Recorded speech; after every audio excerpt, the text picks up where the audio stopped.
ہندوستان میں یہ عقیدہ صدیوں سے چلا آ رہا ہے کہ ایشور بعد انسانوں کی شکل میں ظہور لیتا ہے۔ اسی عقیدے کے مطابق سری رام چندر، سری کرشن اور مہاتما بدھ کو ایشور کے اوتار سمجھا جاتا ہے۔ ہندوستان میں مذہبی پیشواؤں کو ایشور کے اوتار سمجھ کر ان کی مورتیوں کو بھگوان کے روپ میں پوجا بھی گیا۔ دنیا بھر میں سب سے زیادہ مورتیاں مہاتما بدھ کی بنائی گئیں اور سری رام چندر اور سری کرشن سے زیادہ ان کی پرستش کی گئی، کیونکہ بدھ دھرم ہندوستان سے نکل کر پورے مشرق بعید میں پھیل گیا تھا۔ مہاتما بدھ دیوتاؤں کے قائل نہ تھے، خدا کو ایک مانتے اور نجات آخروی پر یقین رکھتے تھے۔ انہوں نے اپنے ماننے والوں کو وصیت کی تھی کہ مرنے کے بعد ان کے راکھ کی پوجا نہ کی جائے، مگر یہ حقیقت بڑی دلچسپ ہے کہ دنیا میں سب سے زیادہ پوجا انہی کی ہوتی ہے۔ ساؤ خاندان 300 سال سے نسل در نسل گم شدہ مورتی کی تلاش کو اپنا آدرش بنا چکا اور اب آنند بخشو والی مورتی کے کھوج میں لگا ہوا تھا۔ بدری ساکھا مورتی سے مایوس ہو کر واپسی کی تیاریاں کرنے لگا، مگر منگل ساؤ نے ایک عجیب و غریب پیشکش کر کے اسے حیران کر دیا۔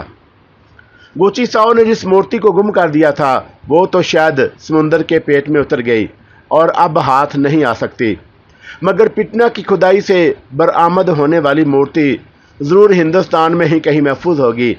اگر آپ اس کا کھوج لگا سکیں تو میں باٹی پارا کی آدھی جاگیر آپ کے نام لکھ دوں گا۔